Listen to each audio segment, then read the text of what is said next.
Do you feel like you're learning English too slowly? You're spending time studying, but you're not getting the results you expected. I hear this from my students every day. So today you'll learn how to quickly improve your English fluency.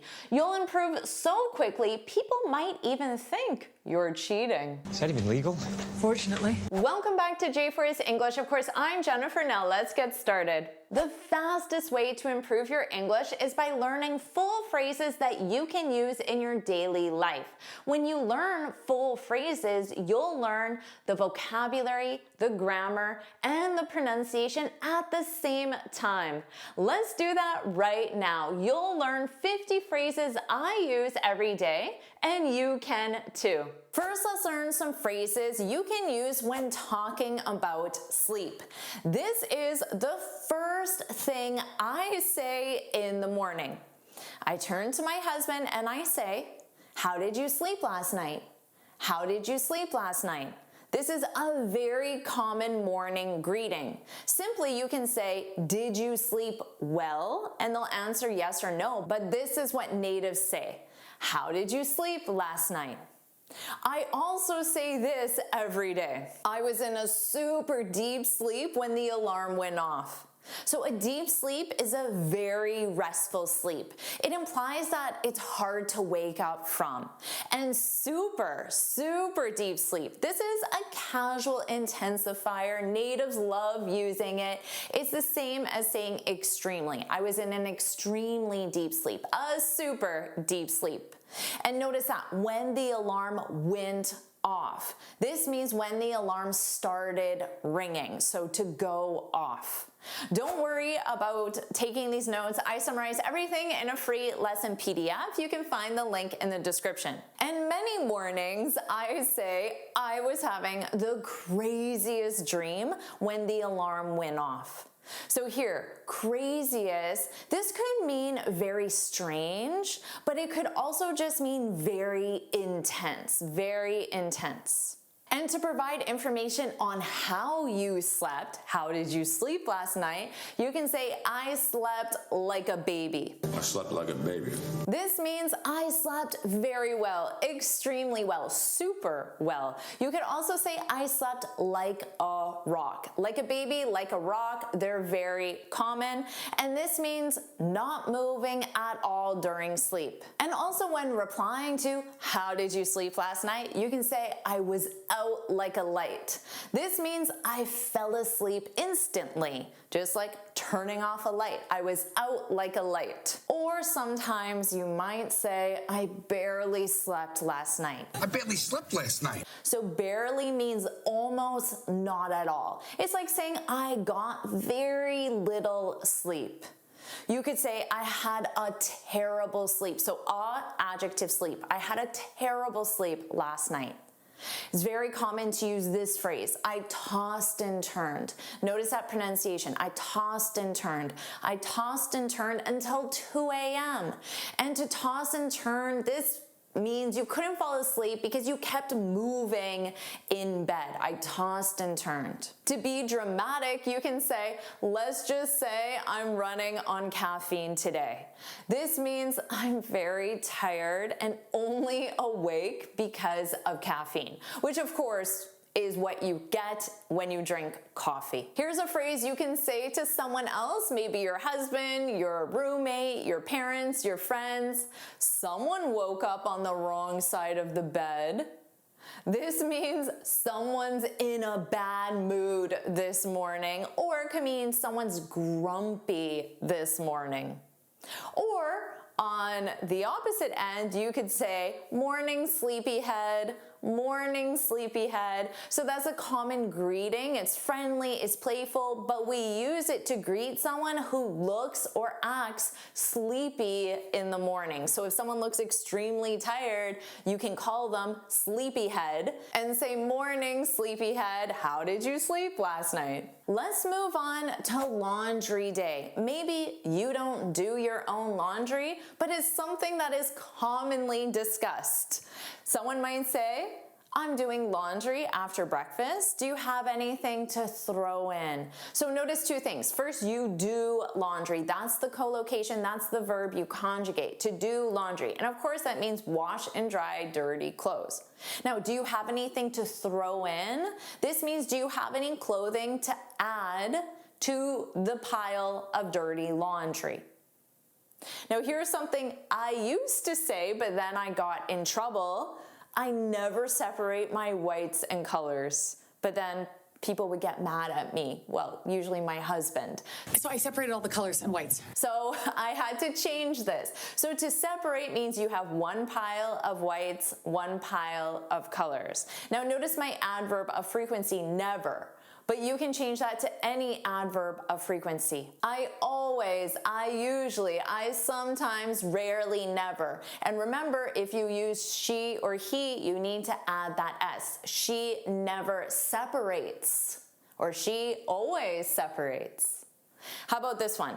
Do you think this can go into the dryer? And then you're either holding up a shirt or pointing at a shirt or item of clothing. Now this is used to ask, is it safe to dry this shirt, this pair of pants, using a drying machine?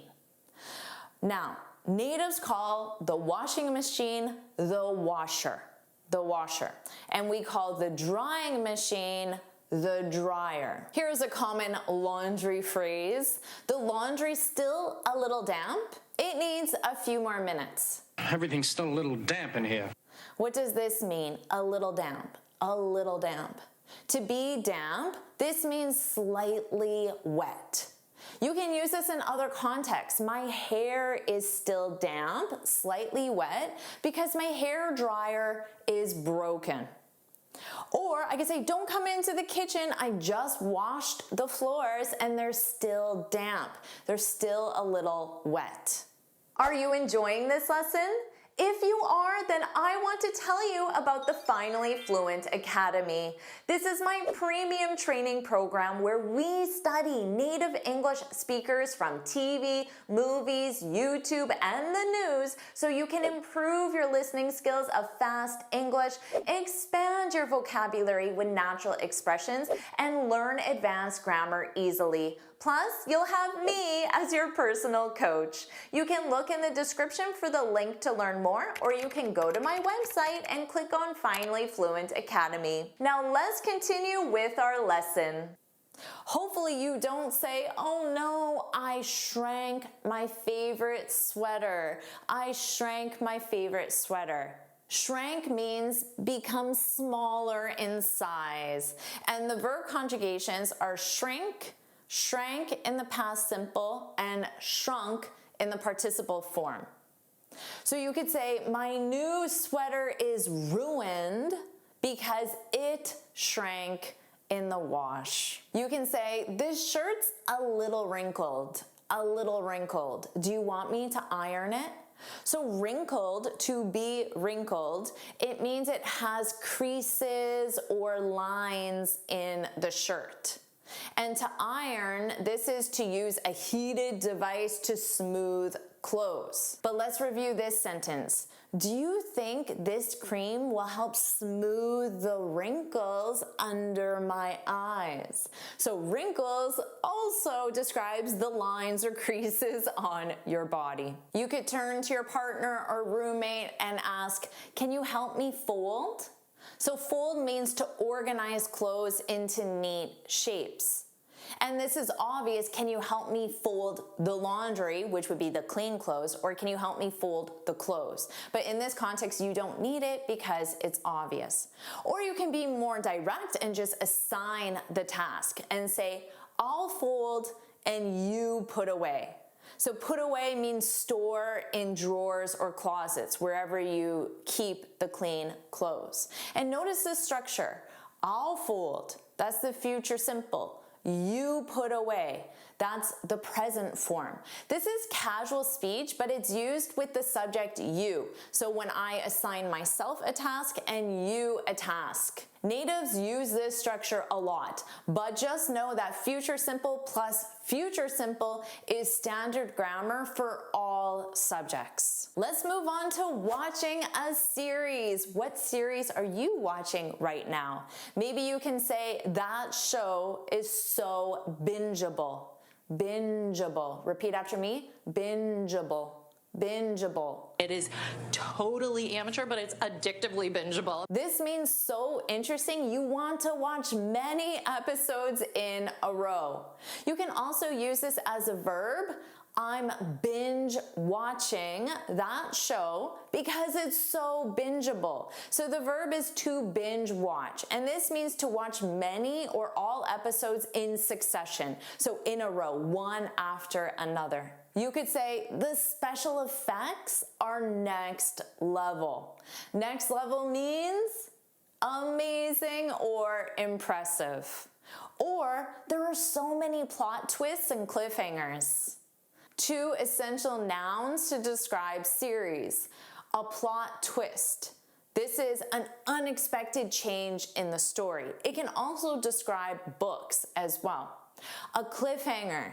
This is a suspenseful ending that makes you want to watch more. Oh no, it's the end of the episode. What happens? What happens next? That's a cliffhanger. Or you could say, I was on the edge of my seat last night. If you're on the edge of your seat, it means you're literally moving your body towards the TV because you want to get closer.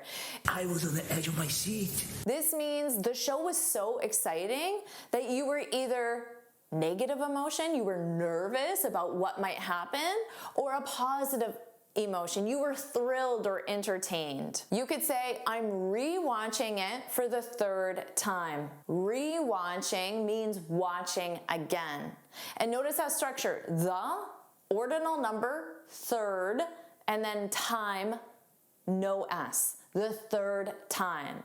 You could also say, I've rewatched it 3 times, to use a non-ordinal number and to add that S because it's more than 1. Let's review some phrases when trying something new. Maybe you're trying mountain climbing or scuba diving or yoga or any activity. You could say, I wish I had taken this up years ago. So to take up means to start a new hobby or activity, but as part of your routine. So it sounds like you're going to do it routinely, weekly or monthly. And the conjugations are take, took, taken. Now notice that structure, I wish plus past perfect. I wish I had taken this up. Now this structure is used to talk about regrets about the past, but they're impossible to change now, which is why it's the past perfect. You could say, honestly, it's easier than you think. It's easier than you think, Chief. And then it being the activity. Honestly, yoga is easier than you'd think. This is used to encourage someone when they think something like rock climbing or baking cookies is difficult. And notice, you'd. This is you would, you'd think.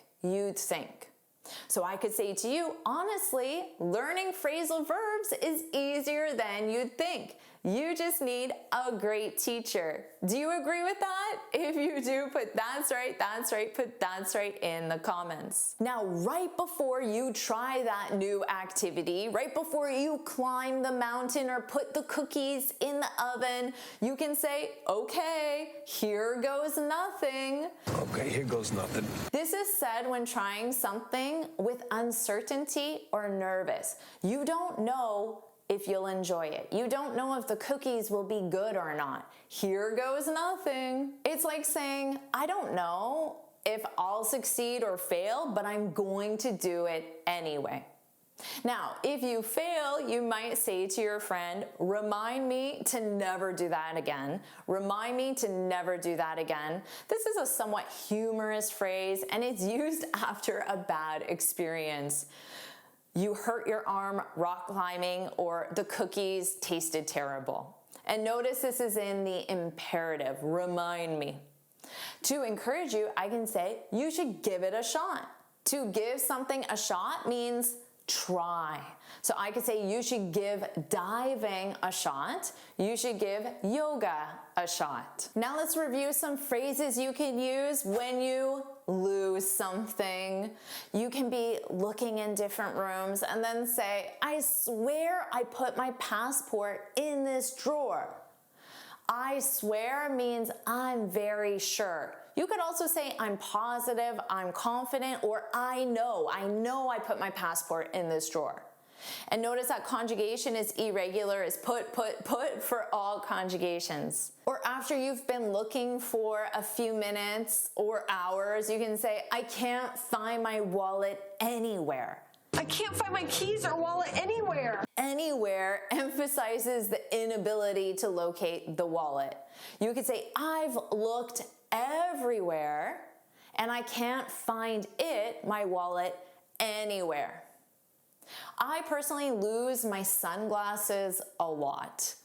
And as I'm looking for them, I say, my sunglasses have got to be here somewhere. So this is the same as saying my sunglasses must be here somewhere, have got to be here. Or you can ask someone, have you seen my, and then the lost item. Have you seen my AirPods? And this is in the present perfect because it's a past action. Yeah, I saw your AirPods this morning. And then there's a result in the present. Well, where are they? Tell me where they are so they won't be lost anymore. And as you're looking and you can't find your item, you can say, seriously, this is driving me crazy. This is driving me crazy. So driving me crazy means making me very frustrated. So you want to say this with some frustration. You can use this in any context. Seriously, the traffic is driving me crazy. This computer bug is driving me crazy. My kids are driving me crazy. Here are some phrases you can use when packing for a trip. You might say, I'm a last-minute packer. I'm always doing everything last minute. Last minute means completed at the latest possible time, maybe just minutes before you need to go to the airport or the train station. And notice here, I'm a packer. Packer, this is a noun. It's a person who packs. And then last minute is the adjective to describe the person who packs, the packer. Alternatively, you can say, I always pack at the last minute. It's the same thing, just different sentence structure. Or, I'm worried I underpacked. Underpacked means you didn't pack enough. I'm worried I overpacked. I packed too much. Or you can ask your travel buddy, do you have room for my jacket? My bag is already stuffed. So have room, this means do you have space? And stuffed means completely full, can't fit anything more. Or after, you can celebrate and say, I'm done packing. I just need to double check my packing list. Is this something you do? I just wanted to double check that. To double check means to check for the second time. Notice that sentence structure, the ordinal number, time with no plural. Here are some phrases you can use when taking care of pets. You can say, I always take Daisy, the name of your dog or pet. I always take Daisy for a walk after work. Now this is one common structure. You could also say, I always walk Daisy. I always walk Daisy, or I always walk my dog after work. Or you could say, I always take Daisy to the park after work. Maybe you need to say this. She won't stop barking at the delivery guy. He won't stop barking. Or he or my dog won't stop barking. So barking, of course, that's the sound dogs make. And notice here, stop plus gerund. But you can use stop plus infinitive. Do you know the difference? I stopped to give Daisy a treat. I stopped doing something. I stopped working to start an action, to give Daisy a treat. Maybe someone asks you, do you feed her or do you feed him? Do you feed your dog, your cat, your turtle, both wet and dry food? These are the categories of food in North America. Wet food is canned food. Dry food, That is kibble. If you're familiar with that word, it's another term for the food. Oh, we're out of kibble. I have to get some more kibble. It's dry food for a pet. Or commonly with pets, she hates getting her nails cut. So my dog hates getting, because she's receiving the action, of course she's not doing the action, she's receiving the action, her nails, because dogs have nails as well, cut. Now cut means trimmed. You can use either one. She hates getting her nails cut or trimmed. Now, if the dog is being shy or the cat is being shy, you can say she'll warm up to you if you give her some treats. I'll warm up after a couple nights with you. So to warm up to someone, this can be used with people and kids especially. She'll begin to like you, or she'll begin to be friendly towards you if you give her some treats. Amazing job learning all those phrases. You will instantly impress anyone with those phrases because you'll sound just like a native. And learning these phrases will also help you improve your listening skills because natives use these phrases all the time. I know many of my students are learning English for professional reasons, so now you'll learn 50 phrases I use every day at work, and you can use these same phrases too. Let's review some vocabulary you can use during job interviews and hiring. You can say, I gave my best elevator pitch when we first met. An elevator pitch, this is a noun, it's a something. It's a short, persuasive summary about yourself or your idea. And when I say short, I mean the time you're in an elevator with someone. So usually 30 or 60 seconds long. You need to introduce yourself, the value you'll provide, what you can do in 30 to 60 seconds. That's an elevator pitch. Or maybe a friend says to you, you should dress the part for a management interview. He even dressed the part. So here, to dress the part, this is an idiom, and it means to wear clothing appropriate for a role or situation. So if you're applying for a management position, you're going to wear something different than if you were applying for an assistant position. You have to dress the part. How about this? She really did her homework on the company before the meeting. Now notice here, on the company, this is optional. You could just say she really did her homework before the meeting. This is an idiom, to do one's homework. This has nothing to do with an English assignment. This simply means to prepare in advance for any situation by researching. So if you do your homework on a company, you understand the goals of the company, who management is, where they're located, the size, things like that. So when you are interviewing, you can impress them with your knowledge of the company. How about this one? A firm handshake, and a smile create a strong first impression. A first impression. This is, of course, the initial opinion someone forms about you. You always want to make a great first impression. And hopefully, I'm making a great first impression with you if this is your first time. If not, hopefully you're enjoying this video. So if you are, put that's right, put that's right in the comments. Now let's review this phrase. In an interview, you need to read the room to determine what level of formality to use. This is an important one.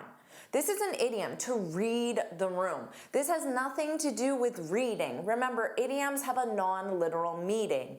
If you read the room, it means you understand the atmosphere and you adjust your behavior accordingly. So if you notice that everyone who is interviewing you is telling jokes, using informal speech, well then you should also be lighthearted, use informal speech, tell a joke if you know one. You need to read the room. Read the Here's an important one. I sent a follow-up email to thank the recruiter.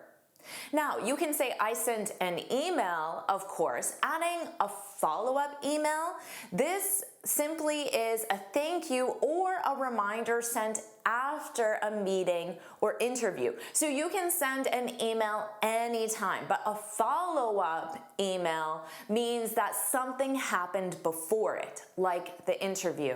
So let's say you attend the interview, you get the job, congratulations. So let's move on to some phrases you can use on your first day and during onboarding. So listen to this. The onboarding included a tour and introductions. Onboarding. This is the process of introducing a new employee to the company. So it's when you meet people, you understand the culture, you learn the policies, you fill out all the forms, you get your security pass, your parking pass, all of that is involved in onboarding. Or how about this? There were some icebreakers during orientation or during onboarding. Orientation is a replacement word. Now, icebreakers, that represents an activity or a game to help people feel comfortable in a group. So it's commonly done when people are meeting for the first time, or even when people who have met before start a meeting, or even at a party. You have some icebreakers. How about an icebreaker? How about this? The office has a business casual dress code. You definitely need to know the dress code. You can ask that during onboarding or during orientation. So the dress code, this represents the rules about what employees can wear at work. So maybe at your office, for some reason, you're not allowed to wear bright colors. You have to wear black. That would be part of the dress code. Here's a common one. Senior management hosted a meet and greet for new hires. So first up, meet and greet. A meet and greet. Notice how I pronounced "an." When you have "an" between two nouns or two verbs, you can pronounce it just as meet and greet. You can absolutely say meet and greet, but that's not how a native would say it. A native would say meet and greet, meet and greet. This is an informal session where people introduce themselves. So they meet for the first time and they greet each other. That's a meet and greet. Now, in the first few days or months of joining a company, you might say, I'm still learning the ropes in my department. Do you know this one? This is an idiom to learn the ropes. It means to learn how a job or system works. You need to learn the ropes. Now, we already reviewed this, but just again, she made a good impression by arriving early. So before we focused on just first impression, but notice you can also make and then any adjective impression. And this, in the positive, means to create a positive opinion early on. So impression represents opinion, but you can also make a terrible impression by arriving late and not following the dress code, not dressing the part. So you want to make a positive impression. Now let's review some phrases for asking for or offering help. You may know this one. Can you give me a hand? Can you give me a hand with these reports? So to give someone a hand, this means to help with a task. Can you give me a hand with, and then you specify the something. Can you give me a hand? How about this one? Could you point me in the right direction for the budget file? Do you know this one? To point someone in the right direction. This is very commonly used, and it means to show or guide someone toward the correct way or place. It's often used in giving directions. Can you point me in the direction of the museum? Can you show me where the museum is? But you can also use it in the workplace to represent a task or a process. How about this one? Can you back me up during the meeting? Ooh, do you know this one? To back someone up, can you back me up? Can you back her up. So you need that someone up. This means to support someone's idea or statement. So if I ask you to back me up, it sounds like I'm going to share a new idea or suggest a change in the meeting, and I want you to say, that's a good idea, or yes, we should consider that. Here's a must-know phrase. My boss walked me through the new software process. So to walk someone through something. In this case, the something was the new software process. And this simply means to explain. Can you explain? But you do it step by step. So it sounds like I want an in-depth explanation. It's extremely commonly used in a workplace situation. This is also a great one to know. Can you cover for me? Can you cover for me while I'm at lunch? So to cover for someone. This means to do someone's work temporarily. Well, in this case is while the person is at lunch. So if you work in a restaurant and you're a server, and you want to go eat something because you're really hungry, but you have tables that are waiting for food, waiting for water, waiting for the bill. So you would ask another coworker to cover for you. This is also extremely common. Keep me in the loop about or on the project changes. Please keep me in the loop. So there are two acceptable prepositions, about or on. It doesn't matter which one you use. To keep someone in the loop means to share updates or information about something. Let's review some phrases you can use while participating in meetings. Maybe you say to someone, or you hear your boss say, feel free to chime in if you have any ideas. Feel free to chime in, extremely common. This means to join or add to a conversation. So it's another way of saying feel free to share. Feel free to share any ideas you have. Feel free to chime in. Or maybe someone says, let's make sure we're on the same page before moving on. You may know this one, to be on the same page. If you're on the same page as someone, it means you have the same understanding or agreement. We're on the same page. So you both agree that you should cancel the event. You're on the same page. Here's a great one. She took the floor to explain the plan. To take the floor. You'll hear this a lot, especially if there are many people in a meeting, and it means to begin speaking to a group. So when someone takes the floor, it means now it is that person's turn to either formally present or just informally share their ideas. Here's one you should know. I'd like to raise a point about the deadline. So to raise a point, this means to bring up an idea or concern. Now, if people are talking about the deadline, you can say, I'd like to chime in about the deadline. I'd like to share my opinion. But in this case, you can also say, I'd like to raise a point. And in that meeting, you're going to be waiting for your boss or the person leading the meeting to say, let's wrap up so we can go to lunch.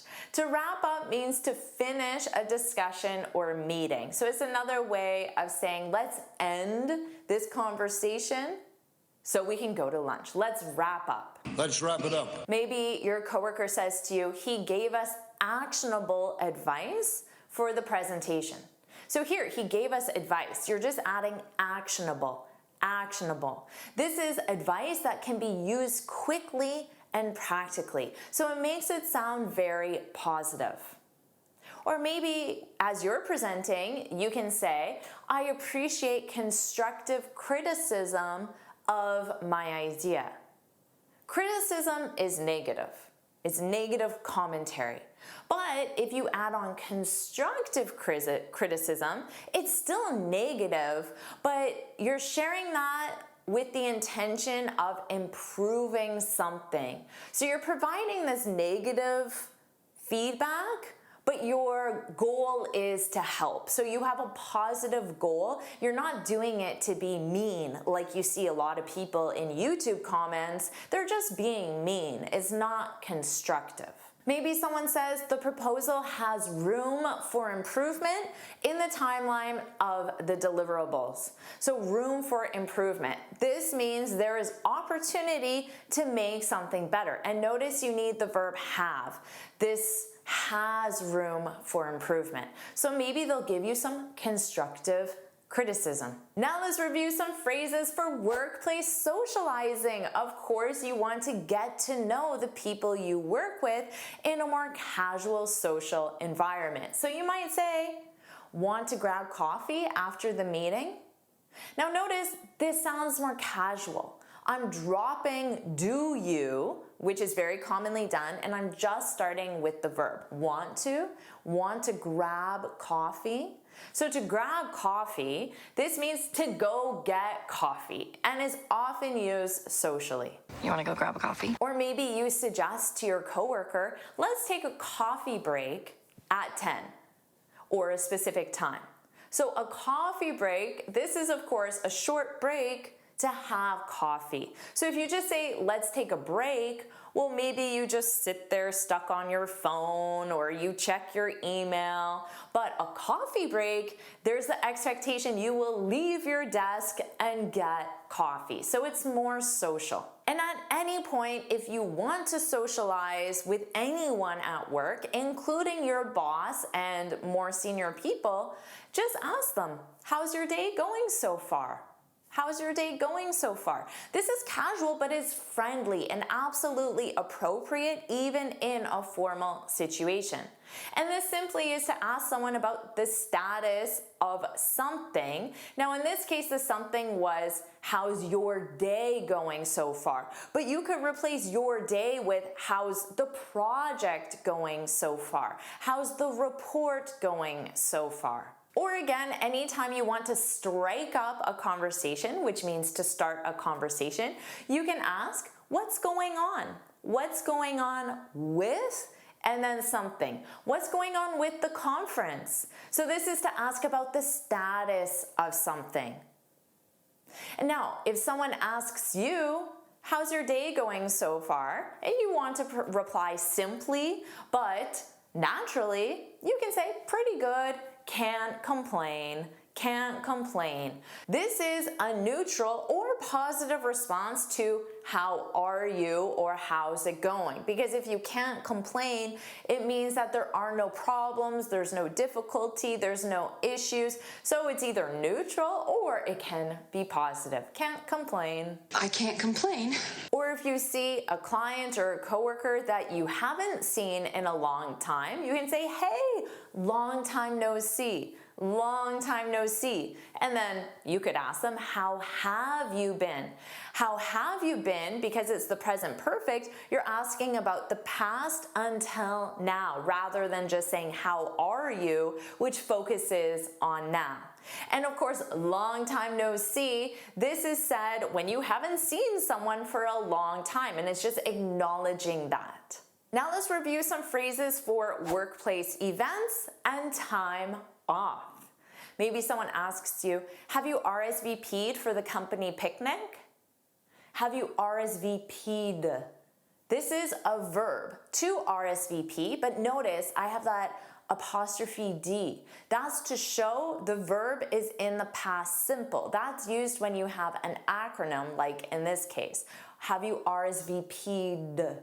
So you add a soft D. And this means to respond to an invitation to confirm if you will attend. So you RSVP by saying, yes, I will, or no, I won't. Or maybe someone asks you, can you do a head count before lunch if you're planning the company picnic or any other event? So to do a head count, this means you literally count how many heads there are, because every person has one head. So it's to count how many people will attend. You don't actually have to count their heads, you just count one person. Or maybe you say to your coworker, I'm taking the day off tomorrow. So I'm taking the day off. To take time off, this means to not go to work. Now, maybe because you have a medical appointment, maybe family is visiting, maybe you just want a day to relax, whatever the reason is. Take the day off with me. But it's not usually because you're sick, because we have a different expression. You would say, I had to call in sick on Monday. I had to call in sick on Monday. So here, to call in sick. This is when you tell your boss you're sick and cannot come to work. Now, although it uses the verb call, you could text or write an email, but the phrase is the same. Now, if you did take some time off, maybe you say, my time off really helped me recharge my batteries.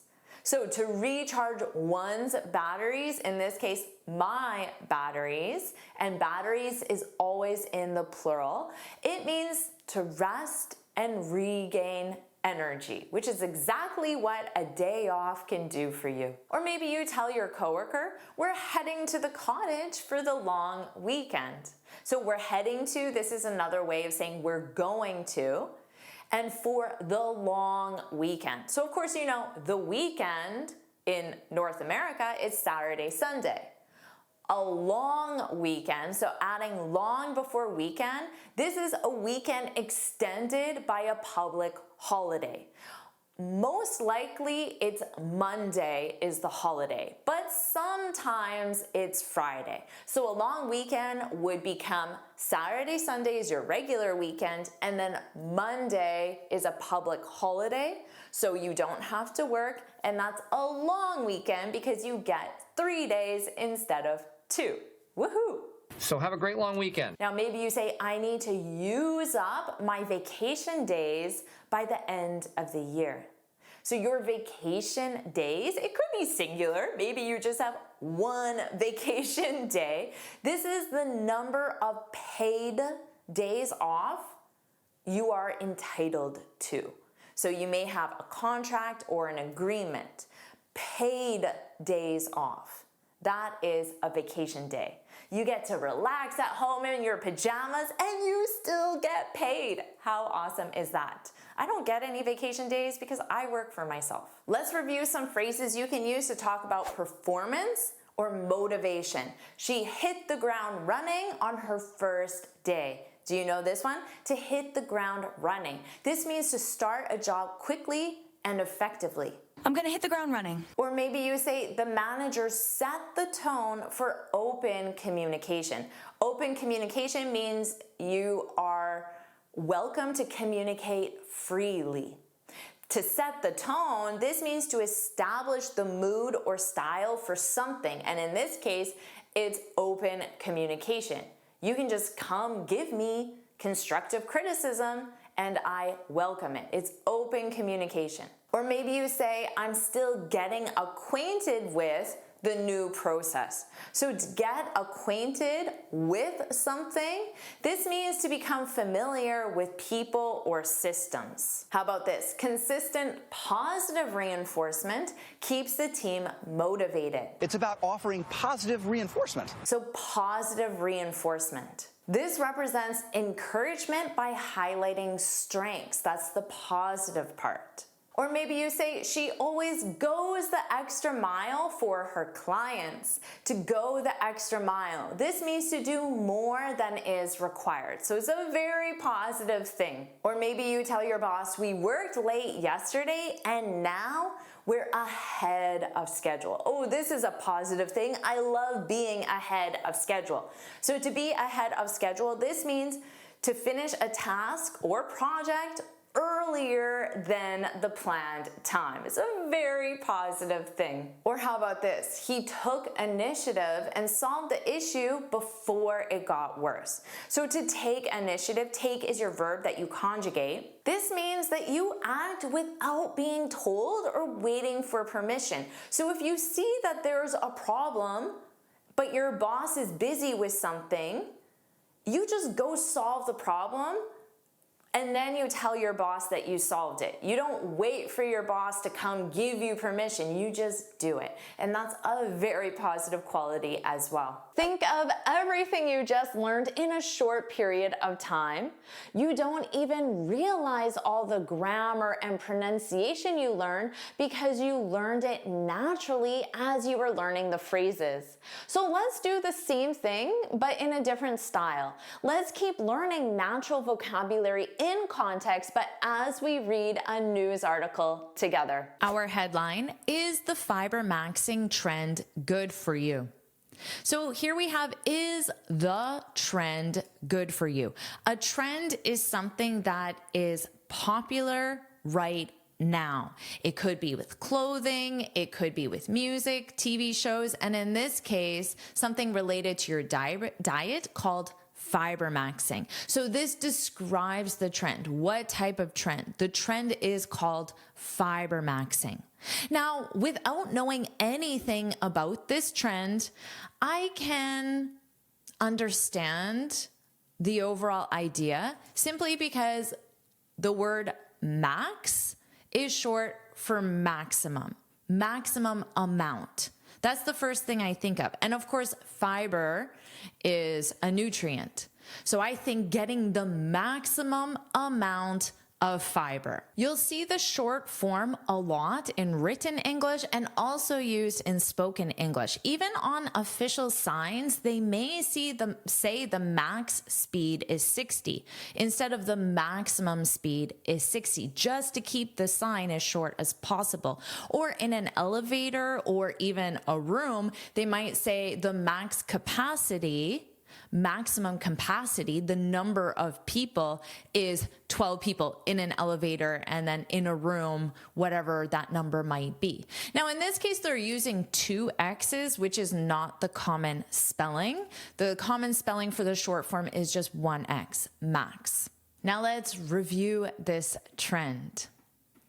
Chia seeds, goji berries, strawberries, and raspberries. So first of all, these are all examples of fiber. Same with the image here. You have classic examples of fiber-rich foods. Now, these are specific examples. And did you notice my pronunciation here? Raspberries, raspberries. There's a silent letter. Can you hear it? Or can you not hear it because it's silent? Hopefully you didn't hear this because it's silent. So don't pronounce it. Just imagine it's not there. Raspberries, raspberries. And did you notice that S is voiced? So it actually sounds like a Z. This is the phonetic spelling. Raspberries, raspberries. One TikTok user is filling her breakfast bowl with fiber-rich foods and filming it, inspiring her audience to eat more of the nutrient she says has made her bloating disappear. So of course the nutrient is fiber.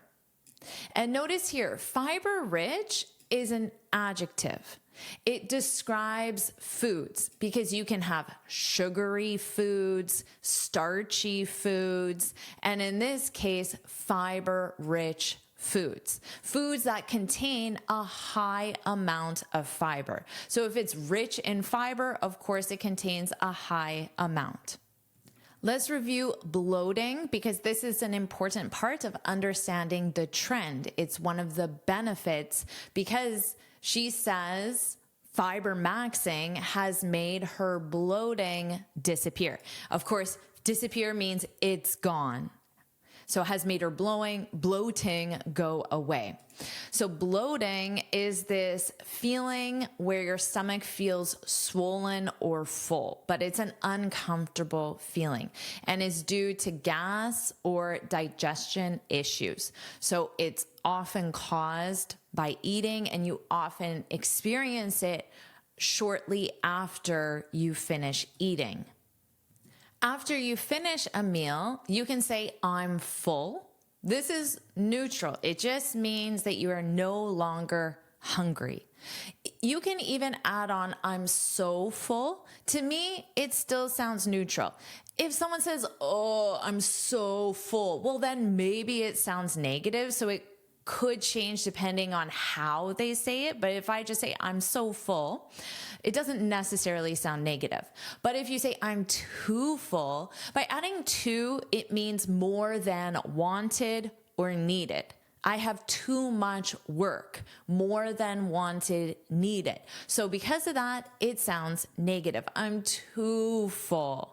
Now, if you say I'm bloated, no matter how you say it, I'm bloated or I'm bloated, it's negative. So bloated is the adjective form, to be bloated, and it is the same meaning, it's just different sentence structure. This is a noun, her bloating. So it's seeing it as a something. And then this functions as the adjective. It describes her. And notice you would just say, I'm bloated, not my stomach is bloated. You would just say, I'm bloated.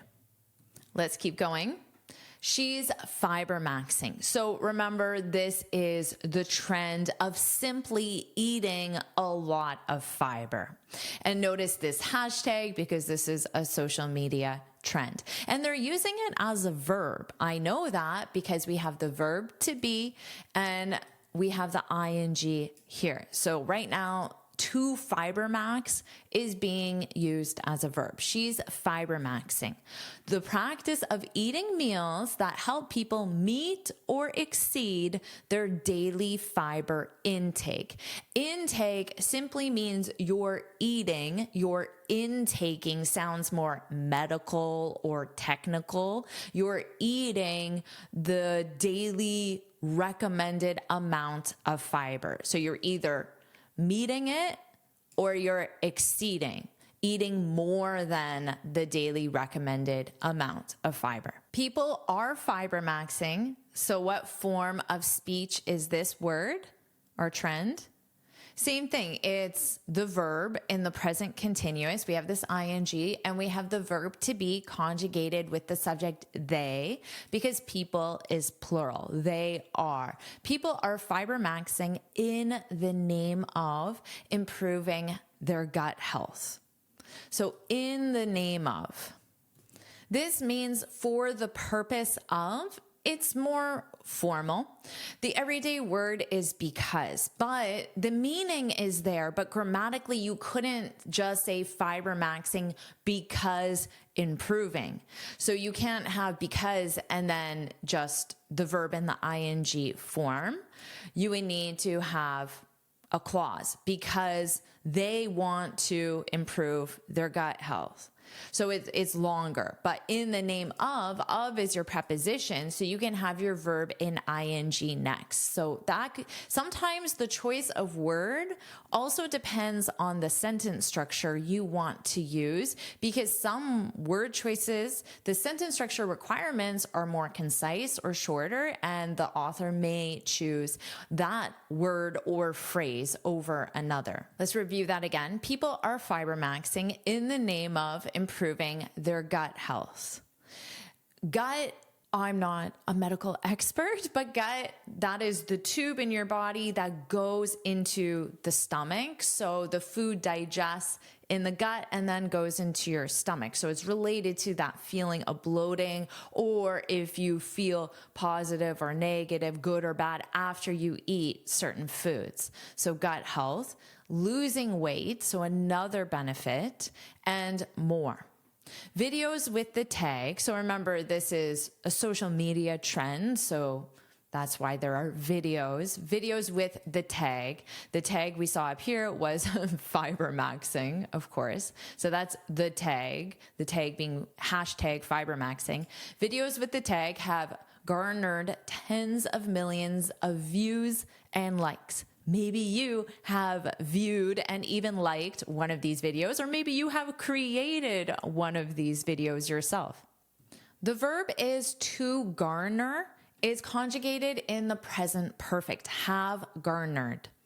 Now this simply means have received, or you can think of it as collected because you receive it over a period of time. These views didn't come at once. They came over a period of time, which is why people may use the word collect. Now, this is a very common word. You can say, for example, the movie garnered, this is in the simple past, 3 awards. It could be period or it could go on. The movie garners 3 awards. So received, collected. And it could be over a period of time. It doesn't mean 3 awards at once. Here are your 3 awards. It could be over a period of 3 years, for example. The movie garnered global praise. So this is more of a concept, praise being many people saying positive things, and global, around the world. Criticism, many people saying negative things. Or maybe the movie garnered a review, a 5-star review, which is a very positive review. So if you want to help me garner praise, garner views, and garner likes and positive feedback, then put woohoo or put something positive in the comments. It truly supports my channel. It makes it possible for me to keep making these lessons for you, because more comments, YouTube says, hey, this video is really good. Let's show it to more people, and then the video will garner more views over time as well. So it truly does help if you like this video and put something positive like woohoo or a smiley face or anything positive in the comments below. Now let's keep going.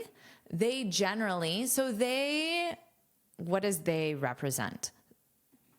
I always look back, if I can't remember, I look back to what the last subject was, and it was videos. So the videos, they generally feature people. So if a video features someone, it means the main focus of the video is these people making and eating meals chock full of fiber-rich foods. We've already reviewed fiber-rich foods. The part of speech of this is an adjective. It describes the foods. And what about chock full? Chock full of fiber-rich foods. This means that the meals are completely full of fiber-rich foods. So here, chock full of. I'll include the of because that's required in the expression, the adjective, and then you would have a noun. So to be chock full of something. Now, maybe you're thinking, wow, this lesson is chock full of value. Value in the sense of improving your English fluency. So completely full of, start to finish. Or this lesson is chock full of useful vocabulary. So you can be very specific about one thing. Useful vocabulary. You could go on, you could name 2 or 3 things. Useful vocabulary, advanced grammar, natural pronunciation, etc., etc. So great adjective to have in your vocabulary.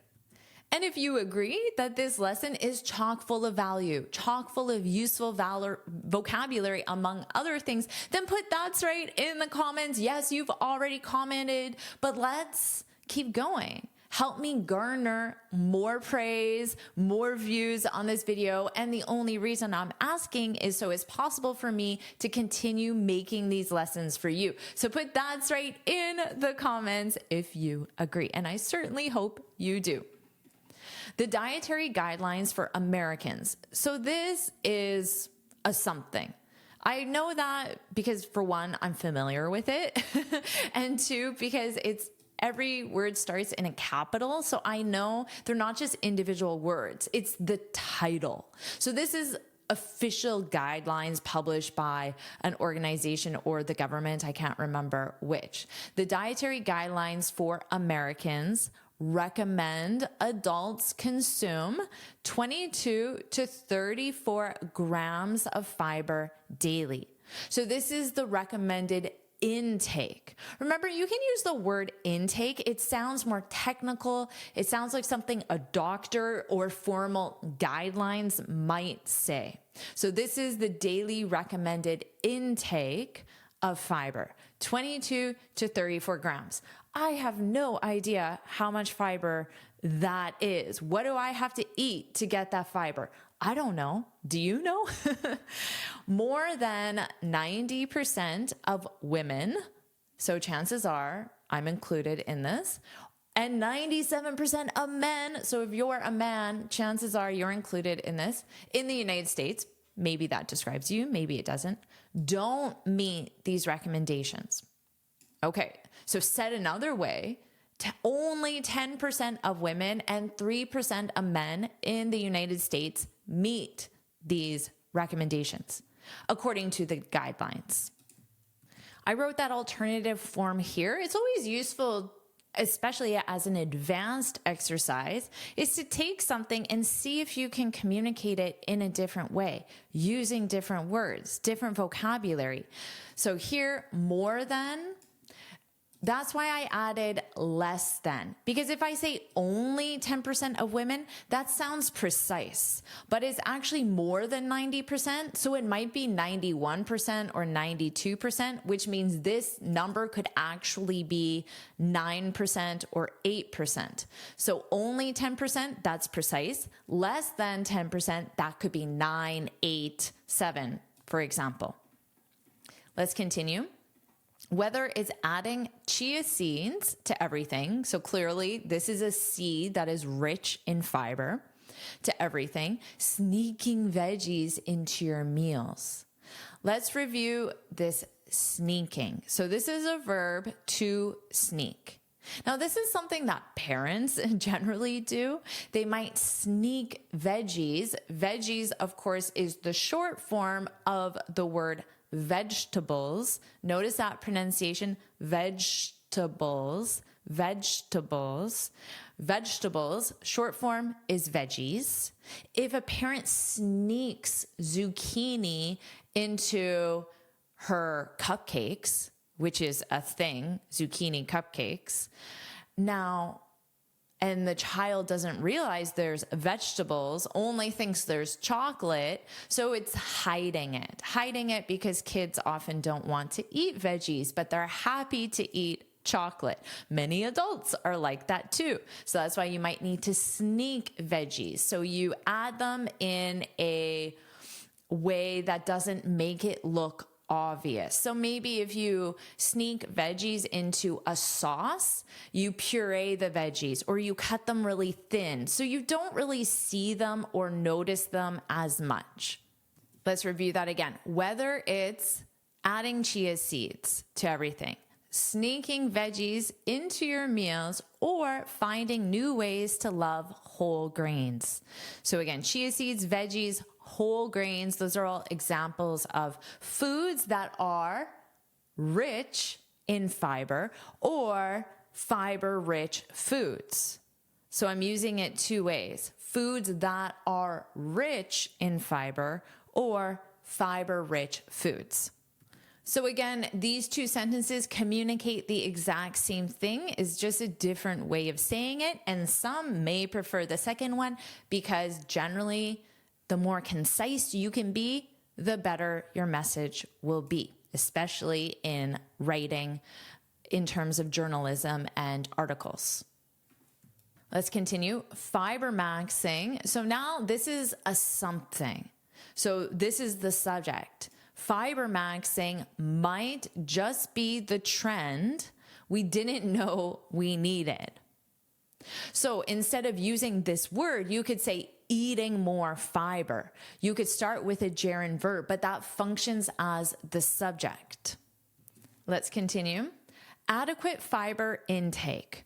Okay, so again, you could say eating enough fiber because adequate means enough. It doesn't mean that you've exceeded it. It means you've met the recommended amount. So you could say eating enough fiber.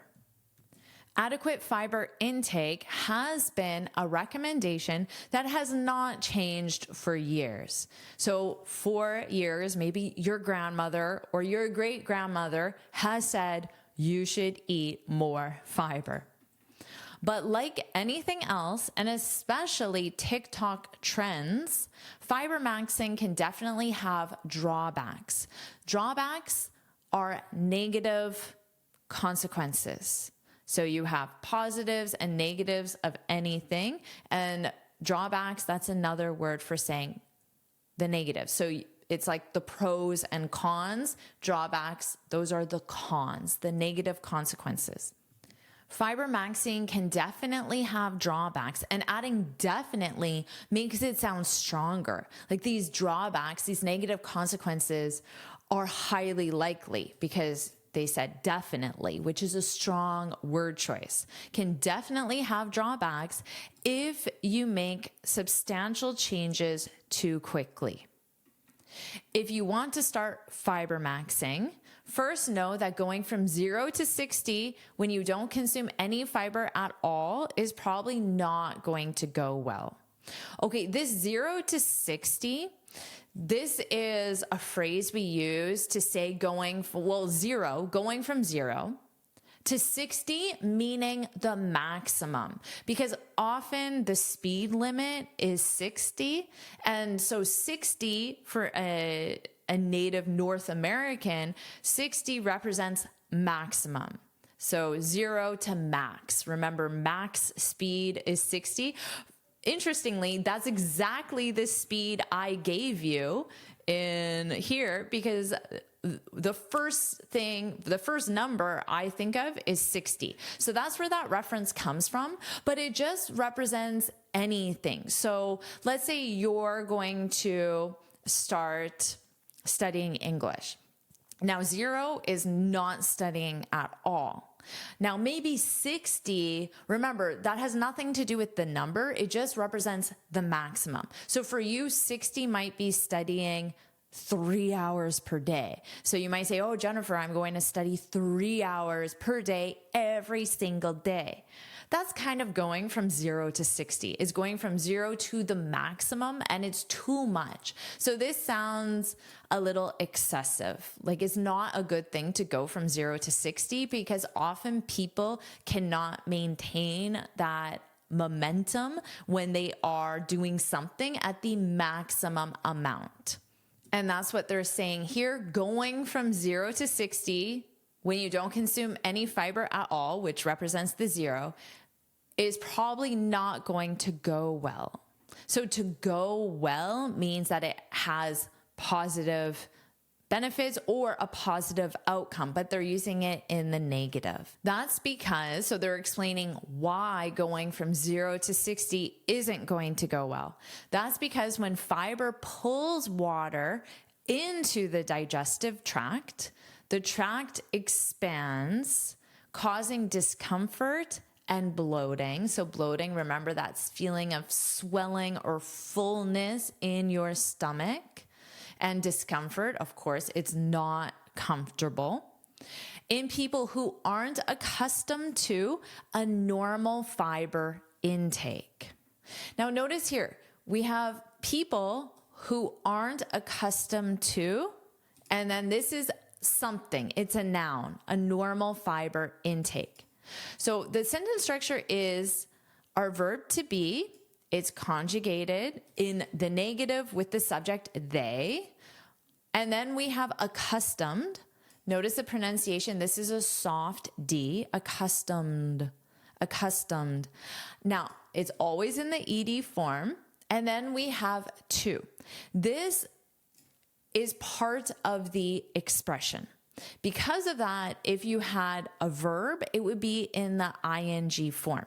And this is a more formal way of saying used to. So people who aren't used to a normal fiber intake. Accustomed to sounds a little more formal.